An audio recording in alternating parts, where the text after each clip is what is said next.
We're going to continue with our series of study on the 5 solas of the Protestant Reformation. We've already had 2 messages on the question of sola fide, or justification by faith alone, which was the material or the substantial issue over which the Reformation was fought.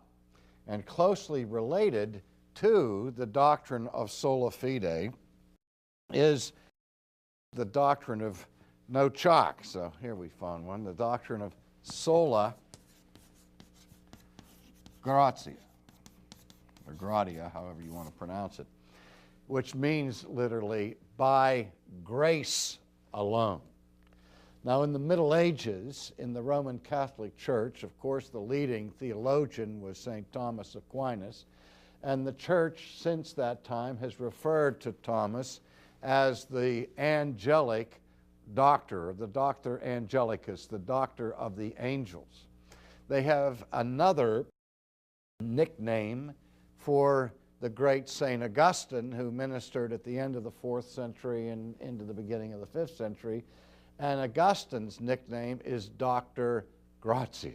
That is, he's known as the doctor of grace in church history, because he is the one who first formulated this idea of sola gratia.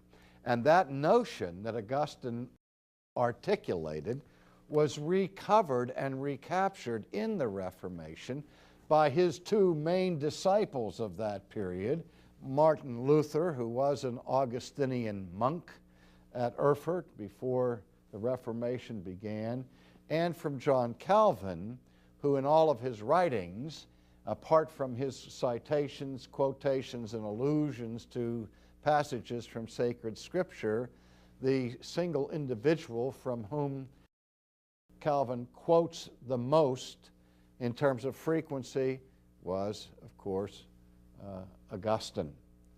And so we look back to Augustine and the controversies in which he was involved to get a source of understanding of this idea of sola gratia. Before I look back to Augustine, however, I'd like to read a passage from the historical introduction to the English translation of Martin Luther's famous work De Servo Arbitrio, that is, on the bondage of the will, that was put out by the Fleming Revell Company many, many years ago.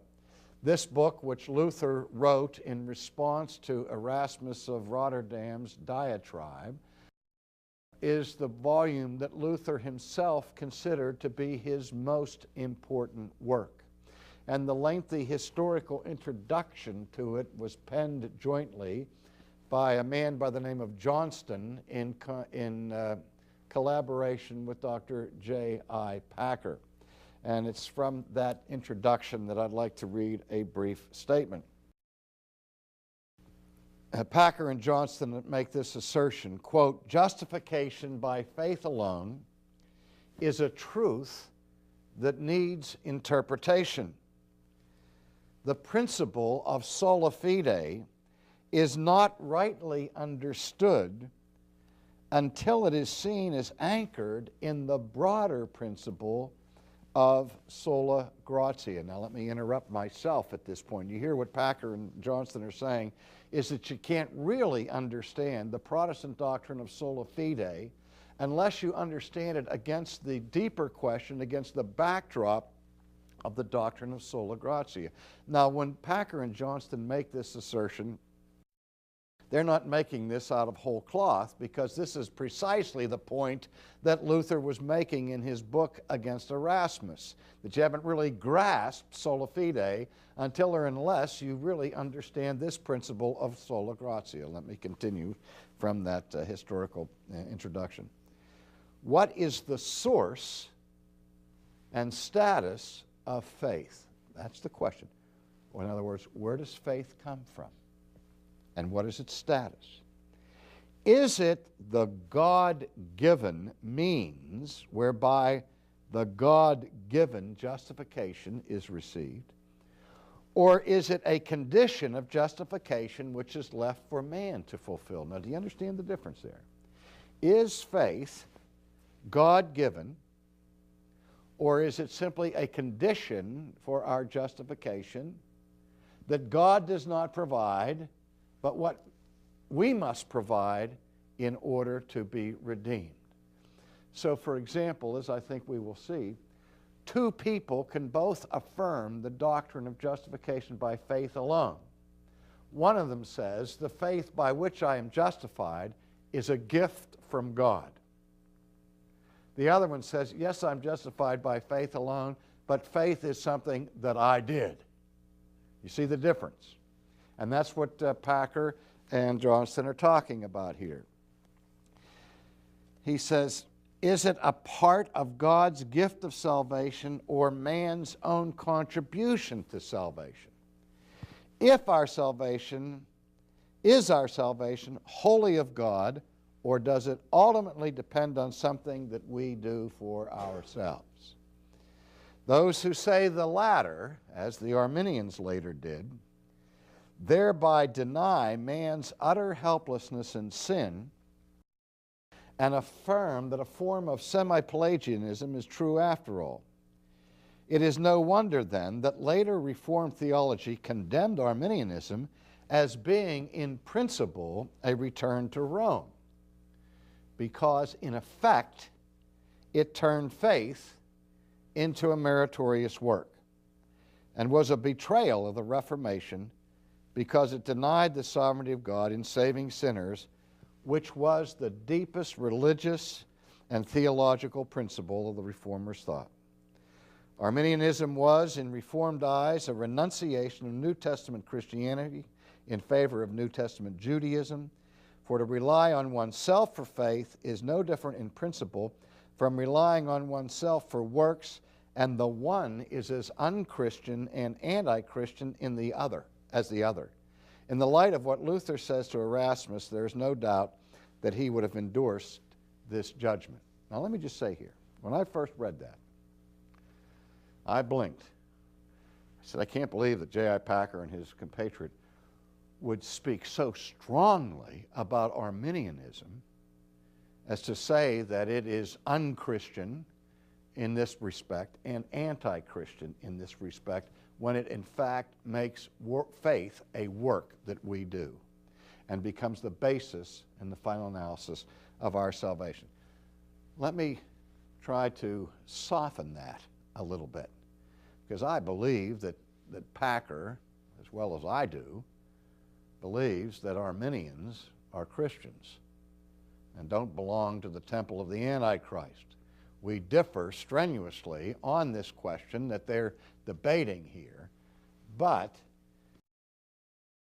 when you talk to Arminians, they shun away from the idea that the faith that they bring to the table is a righteous, meritorious work that becomes part of the grounds of their salvation. Arminians, every Arminian I've ever dealt with on this point, truly affirms that justification is by faith alone, by the imputation of the righteousness of Christ, and not by our works, even though they believe that faith is something that we bring to the table.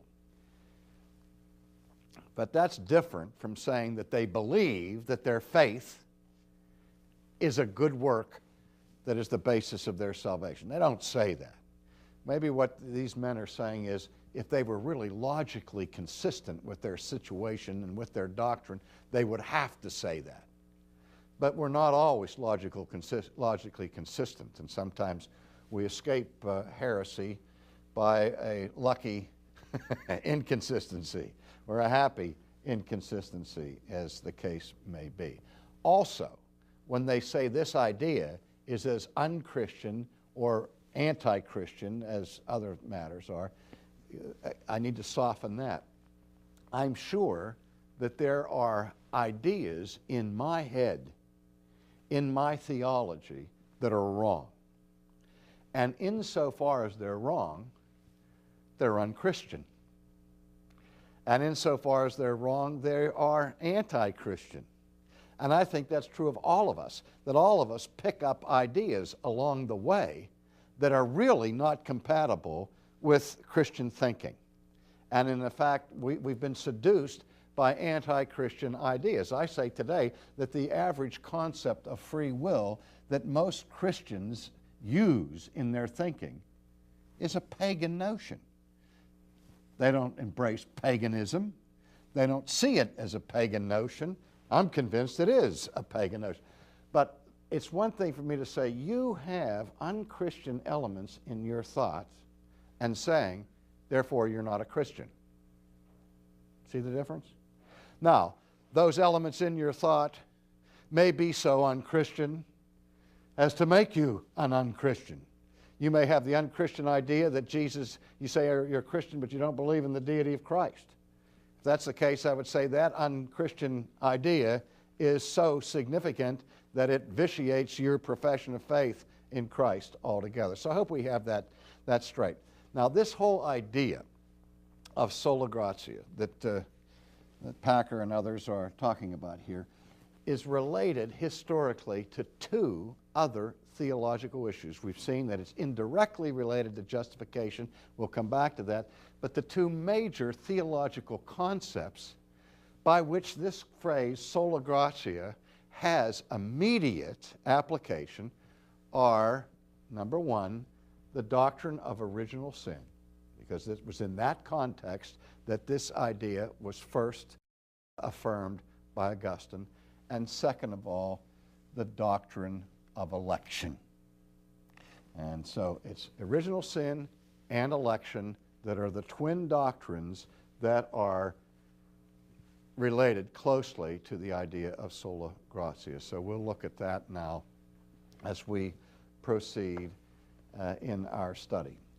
A quick overview of the history, and by the way, I've written an entire book on the question of the relationship of sola gratia to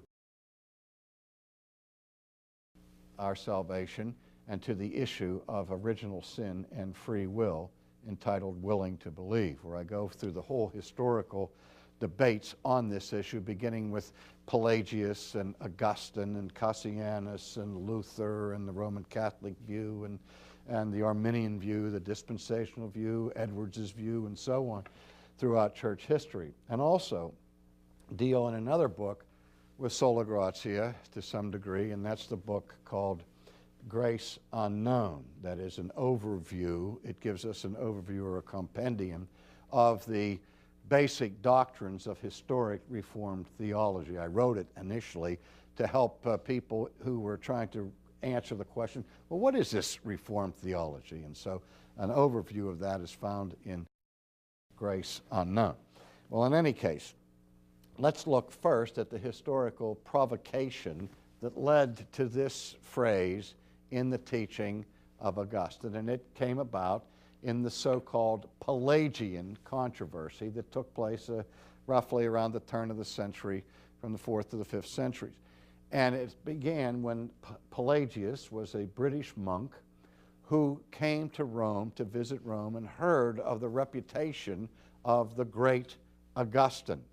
But when he came to Rome, he was appalled by the behavioral patterns and the licentiousness of members of the church and those who were professing Christ. They seemed to be living godless lives. And so, in a very real sense, Pelagius wanted to be a reformer of the morals of the Christian church of his day. And he was disturbed by a famous prayer that had been written by St. Augustine, where in that prayer, Augustine said this, "O God, grant what thou dost command, and command what thou dost desire." Now, the second part of the prayer, that God would command from his creatures whatever it was pleasing for God to command, Pelagius certainly agreed that God had the right to impose obligations on the creatures that he has formed in his own image. He believed that God was morally sovereign in that he is the lawgiver, not we. We are not the ones who create the law of God. No problem with that part of the prayer. It was the first part of the prayer that distressed him so greatly, in which Augustine said, "O Lord, grant what thou dost command." Pelagius was puzzled by that. He said, why would you ask God to grant you? A grant is a gift, after all. Why would you ask God to grant you whatever he commands? That indicates that God is commanding that you do something that without this grant, without this gift, you cannot do. Well, this is exactly what Augustine was saying. Augustine was saying is that God gave his law to man in creation, and man was created to mirror and reflect the character of God.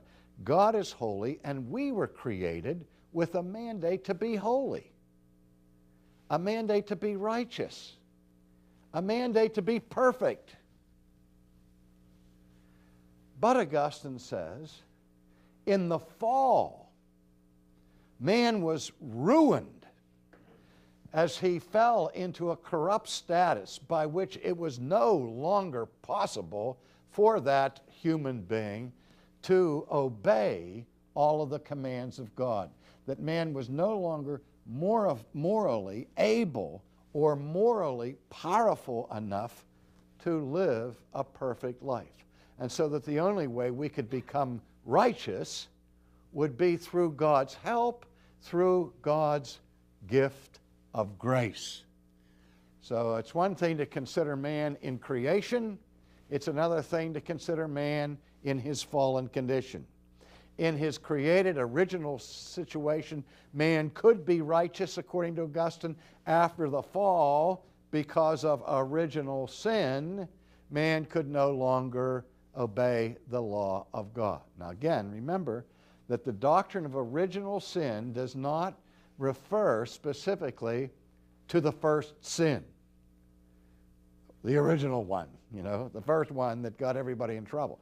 Now, what original sin defines or describes in theology is the result of that first sin, the result being the fallen corruption that was the subsequent judgment of God upon the first sin. So that after Adam's sin, after Adam and Eve fell, then their future descendants are born in sin, born with this human nature that is corrupt by birth and is no longer able to achieve righteousness. That's why Augustine said, since the fall, for us to do anything right requires the grace of God.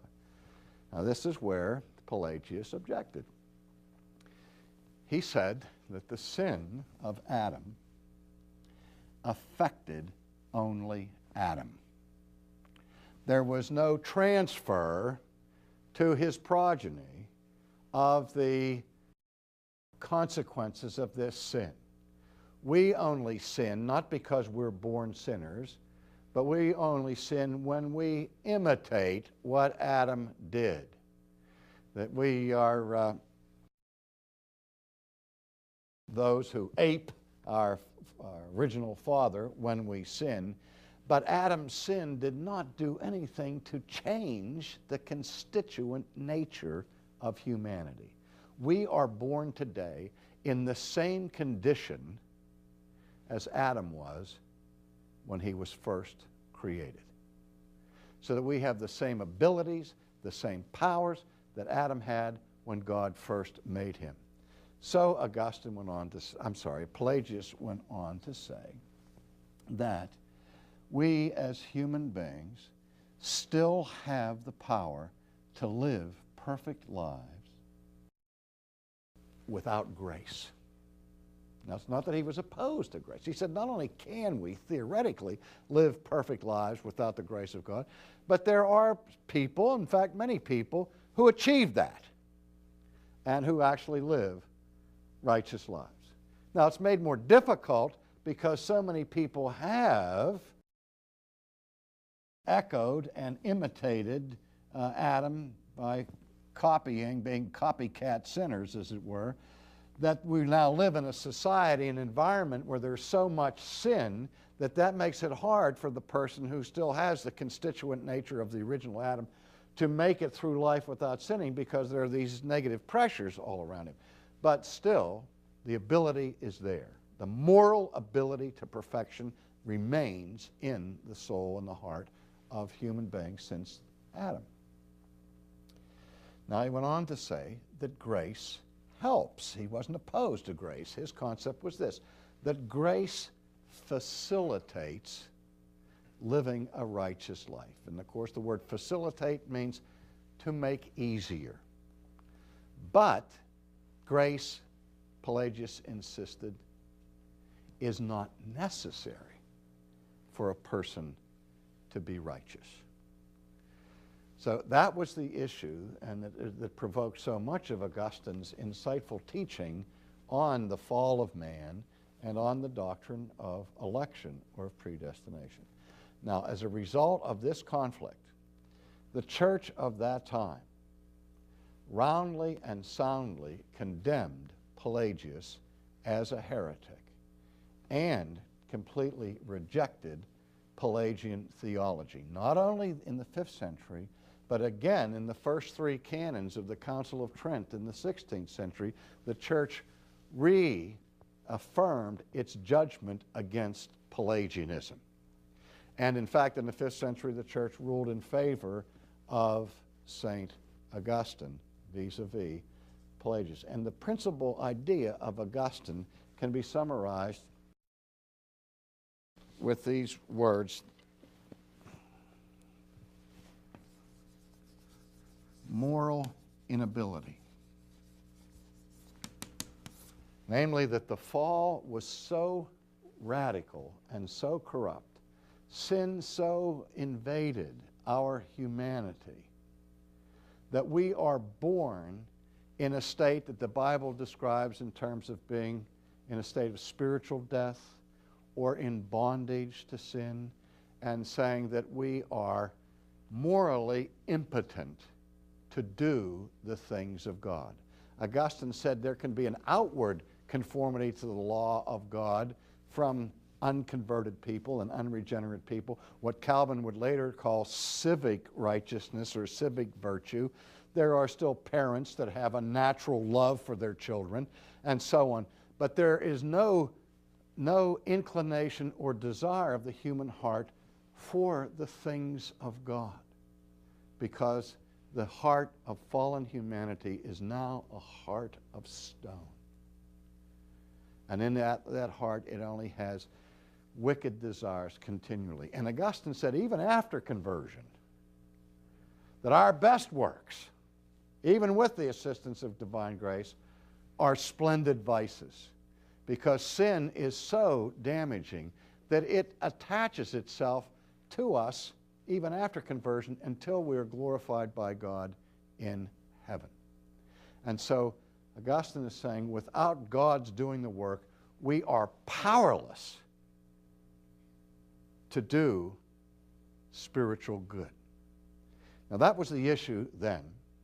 That issue was resurrected in the 16th century with a vengeance. And we will look at that in our next lesson.